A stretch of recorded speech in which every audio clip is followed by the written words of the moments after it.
Okay, that was terrific. So the first question we have is something I was thinking about while you were speaking, and it talks about how do we ensure that these innovations close gaps, particularly given the wide disparities between, the digital divides. And I was particularly thinking about the geriatric audiences, who I think could be really helped by digital data collection. So this is for the whole panel. So Justin, do you want to start reacting to that one?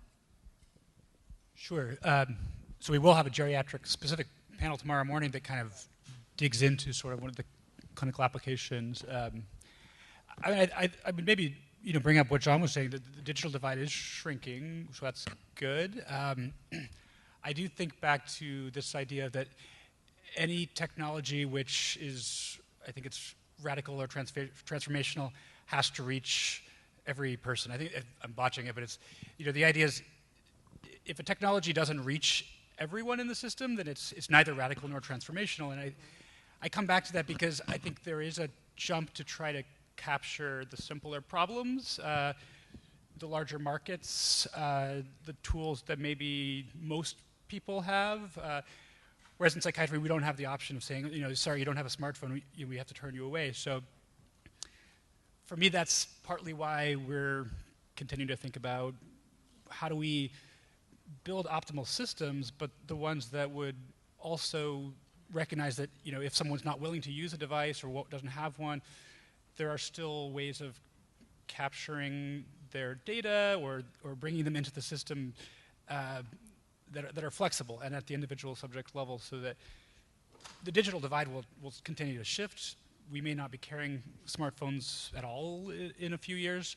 The system that we build together can't rely on any one piece of technology. It has to acknowledge that that will always be very heterogeneous, and when someone shows up in the ED, we can't sort of be caught as a system saying like, gosh, everything has really moved away from the regular face-to-face.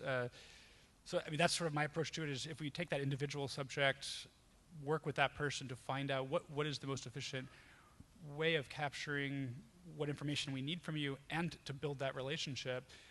For some people, counterintuitively, it's going to be more in-person contact. I mean, the anecdote that comes to my mind is one of the participants we have in the long-term study that I mentioned, where we have the BB app on their phone and we're asking them questions every day. One of our participants was, as you expect, not doing the surveys as much, and over time he was having harder time doing that. But he would come into the study visits to get his brain scan, and he would really apologize. He's like, it's me, it's not you. I really feel bad, but like, if there's any way you could make it a little later in the day, or I would really appreciate it, but I really am sorry. I feel awful, right? And we were like, okay, absolutely. We'll figure out a way, to make it work for you. And then for technical reasons, like we weren't really able to make that happen, and eventually, his survey performance got worse and worse, and he would say, it's okay, it's not you, I'm going to come in for that scan. Talked to him the night before one of the scans. He was like, I'm definitely coming in. Guy doesn't show up, can't reach him. He basically, when we finally do reach him, he's like, I need to withdraw from the study. I feel awful. I just haven't been able to, I've been letting you guys down. And he was wearing a $1,000 actigraphy watch, so I felt like we needed to kind of get this guy back just for that reason, And so eventually I kind of broke protocol, and I met with him actually at his group home, which is down near Mass Mental, to just talk with him, see if I could understand from his perspective what it was. And here's a guy who's got schizophrenia, lives in a group home, was very technically savvy, but he actually said, I need to come in to have relationships. Like, it's how I get out of the house. Like, this thing you keep sending me, it feels like homework. And if I forget to do it, I feel awful. And that's like why I'm in this situation, is I can't keep up with my school. So there was this like aha moment to say like, God, yes, on the one hand, he's in a group home, and we think of that as, we would need to kind of meet him where he is. But he was telling us the opposite, which is he has a smartphone. He's more than happy to use it. But just our general approach to interacting with him was missing the fact that he actually would have continued engaging much better had we had him coming in for weekly in-person visits. So I think these are the kind of counterintuitive insights to think about. Yeah, it's a very fair point. I look forward to the geriatric session tomorrow. So another question, suppose we can passively collect smartphone data to successfully predict relapse suicide before it occurs. What's the right way to intervene, and how do we act on this information? So, John, do you want to comment on that? Yeah, and I'll comment first on partially, I think what Justin was saying, we may need to reframe what we think is the digital divide. It may not be about devices as much anymore. I think the digital divide is around engagement. Are we building things that people with mental illness can actually use? It's one thing if they can download it, but if they're not sticking with it, if we're building stuff that can only be used by young professionals in Silicon Valley, that's a different digital divide we've created, and one that we're going to have to solve. And I think, so I said that's just a reframing of the first question. I think in terms of what we can do once we collect this data, I think the key is, I said, a lot of these research studies, and even ones, they're not completely tied into clinical care. Sometimes they're done very isolated. So just because we can find a signal that matters doesn't exactly mean it's going to translate directly into clinical care. And I like to use the EEG example. I was doing EEG research before, and there's many brainwave findings that we found from EEG that are very exciting, that can separate many things. But you probably don't see EEG used in a clinical context very much. You don't see psychiatrists calling for a stat EEG to kind of figure out what are the brain waves, and how much closer can you get to mental illness than reading electrical signals from the brain. So I think we're going to have exciting research studies that begin to find digital biomarkers, digital phenotypes, digital signals that predict suicide risk. You're going to see data from our group that Ian's going to present later on looking at relapse and schizophrenia. But that's the first step. That's necessary but not sufficient. There's a lot of work that has to be done integrating into the clinical context, working with providers, working with payers, working with patients. So I think we're showing you step one, but there's several more steps to come. Yeah, that's great. Actually, okay, great. The next question is for Susan, and it's the mHealth focus is highly individualized by context. So what is your success metric? How many are enough individuals to generalize the algorithm? And it's interesting, I was sort of thinking about the question as it relates to in online learning, adaptive learning is most effective not when it's a canned answer from a canned response, but rather when it's adapting to the pathways and the learning processes from large audiences. So given where we are today, how do you think about that in the context of how much information is enough, and when do we really have enough information to say we've got a study that's got great efficacy? Right. So these algorithms, they always start off with at an initial point. So there's a number of, I'll call them parameters for a lack of a better word, that you use to initialize the algorithm, and those the values of these parameters can be obtained from other data sets. So the idea is you don't just, our data in mobile health is very noisy at the individual level. It's extremely noisy. So I don't see us being able to, in general, being able to just start with a person, initialize all the background tuning parameters and everything in these algorithms at 0 or some other set value, and then learn in time before the person disengages. I don't see that happening. I think it's more likely that we can initialize using large amounts of data, and then we're closer. It's still a group kind of mean, but now we only have to move those parameters a little bit to be able to be individualized to that person, so we could learn much faster. That is the hope, and it's certainly, that's what we're doing in Heart Steps. The first study was to initialize one of the online algorithms that's going to go into the second study.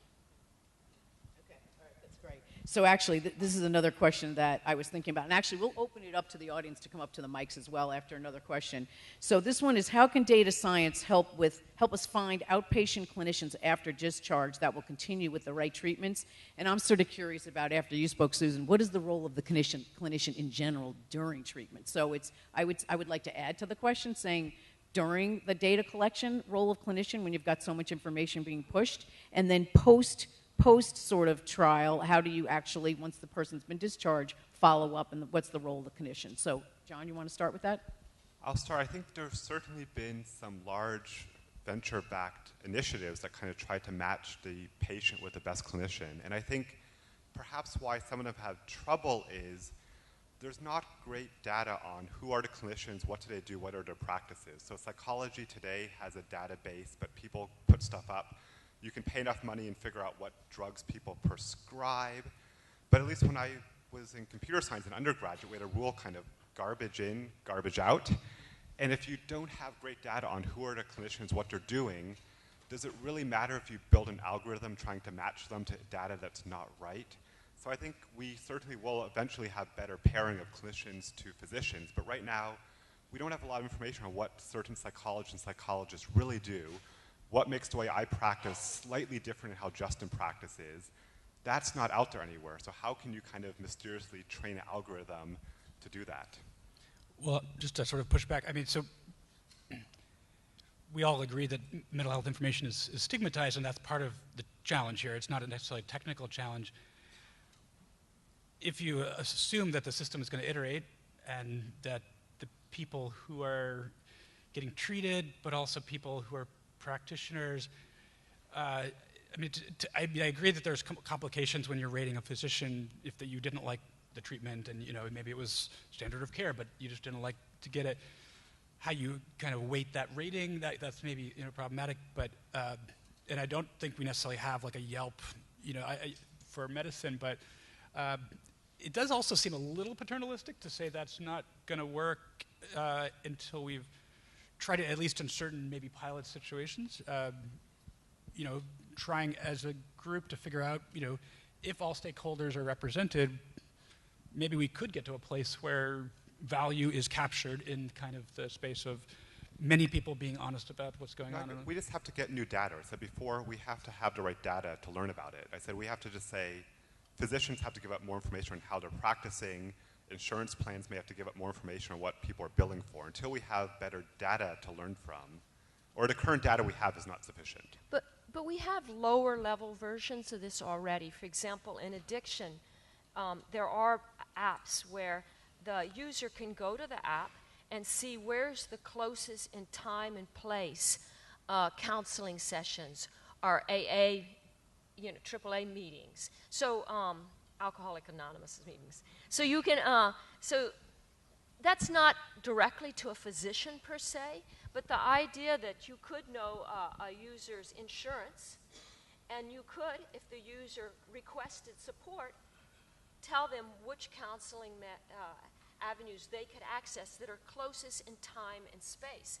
This already is big, I think, particularly if someone's suffering a lot of craving or bad feelings and so on. So related to the whole question about data, how do patients view security and privacy of their data in mobile collection? I think, going forward, we all right now feel like our privacy is being violated, and Suri's listening to us all the time, right? So how do you react to that? I would say, this is appalling what I'm going to say, but that train has left that station. Mr. Google is following me all over the place.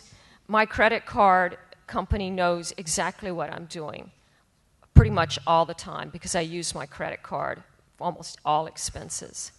The real issue is, are we using this information to help people manage their chronic disorder? Are we using this information to help people improve their health? Right now, we're using this information to sell things to individuals. I think that's the bigger issue here. Now, of course, we do have to be careful about HIPAA compliance and so on. I'm for that. But we do need to remember that a train has already left a station.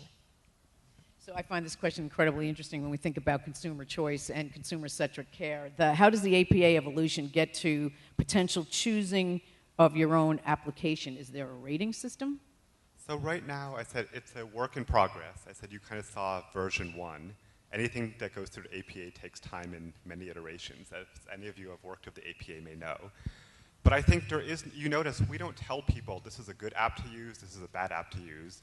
We kind of go into detail of those levels we proposed and kind of say, here are some things you should think about, here are some things you should look into. The goal is to make a more informed decision. So I said, we want people to at least be aware what information is being collected, what rights do you have to it. I said, I would say the privacy train has not left the station, and it's a very dangerous path for healthcare to go down, because especially in mental health, we're based on trust. People tell us things they wouldn't tell other people. People take medications with a lot more side effects. If these apps kind of become a world where people don't trust them, they feel they're being spied on, it's not going to evolve into the potential we want it to do. We need users to engage. We need users to trust it. That said, it is important. We have to collect a lot of information. In psychiatry, we already collect sensitive information. If we collect as passive data, people should at least be informed what we're collecting, and they can make the choice. We're not saying use it or don't use it. We're saying you should at least be informed, and we know we're collecting this, this, and this. Here's why. But then you, as the person, end user, you say, this is a good decision for me. I understand it. The price is my data, or you say this isn't a good decision. But the way right now where you have apps that have no privacy policy, to say that's unacceptable. Yeah, and just to sort of follow on that, I think for me this is one of those points where data science community needs more psychiatry.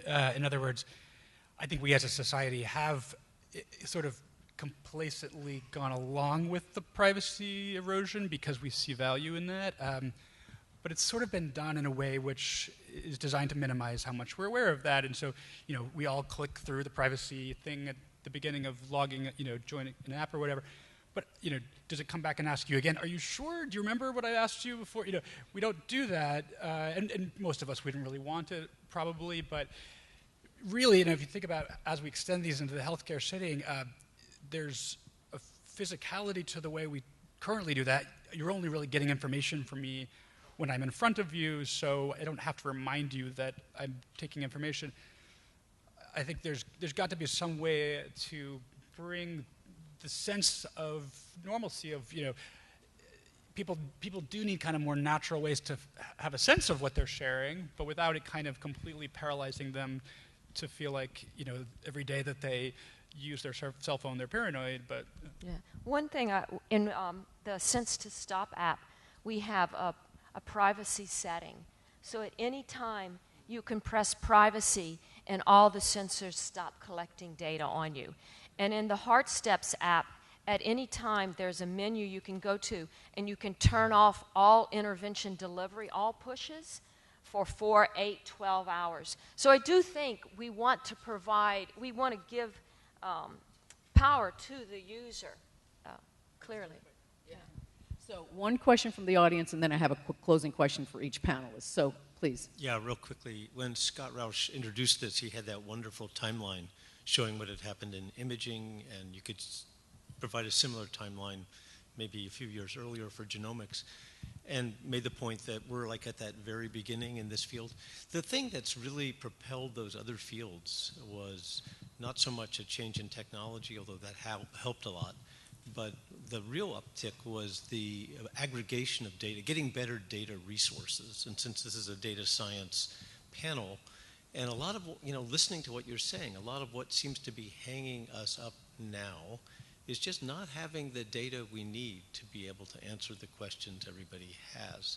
So from you guys, a thought about how do we get from here to there? What will be the way to bring data resources together across many, many different sources so that we have, like with what we have today in genomics and now what we have with the Human Connectome Project, a data set that everybody can use to start to answer those kinds of questions? I think that's a terrific question. I think we're beginning to see some NIH initiatives. I think the Precision Medicine Initiative will begin to do it. I think the NIMH is going to begin doing some interesting app work and kind of having stored databases where things will come and go. So people can certainly, with platforms like BWE, collect the data, but hopefully it'll kind of be in a common NIH bank where other people can access it and do secondary analysis. So I think it's, as you said, it's all happening so rapidly. It's kind of early days, but I think we're going to see large pooling of data sets, like you said. Yeah, and I think part of why we got into this was we were collecting large objective data sets from MRI and genetics, and we realized that the kind of behavioral data we were collecting wouldn't scale because it was so dependent on the exact question and the sort of software and hardware, meaning the people doing the work. Now that we actually have some ways of beginning to collect behavioral signals through these other types of sensors that can be standardized. That's the nice thing about hardware and software to use as the filter, where while there can be humans somewhere in that loop, if we can agree as a community on simple things like file format standards, and Sage Bionetworks has a Synapse platform that can be used. It's been used for genetics, but there are these places where they're set up because of these earlier fields to take on one of these data scaling projects. If we can, as a community, sort of roll up our sleeves and figure out what are the sensors, what are the devices, what do we need to be collecting. Just like with neuroimaging was increasingly being done. Initially groups were doing their own protocols and small end studies, and it was only when we realized that if all we do is agree to collect the same set of images, then at least we can begin to talk about how that can where scale doesn't just get blurrier, where it actually begins to help us resolve things. Really interesting and provocative questions. As a final set of questions, as final question to each of you, 15 seconds each. There is a large, diverse constituent group here. You've been leading research on the application of data science to psychiatry. What's your call to action for the constituent group that's here today? My 15 seconds would be transparency. If these are black box methods, they're not going to go very far. I guess there's a lot of individual messages. One would be to sort of embrace the longitudinal approach at the individual subject level, because even if you don't have access to large data sets, or if you're coming from even an animal background, where you're studying animal physiology and neuroscience, being able to look across time at the individual subject level using sensors and things like this, I think, is really key. So mine would be that perhaps we should look into the open science. I would encourage all of us to look into the open science framework. This is a place that you can register any kind of study you run.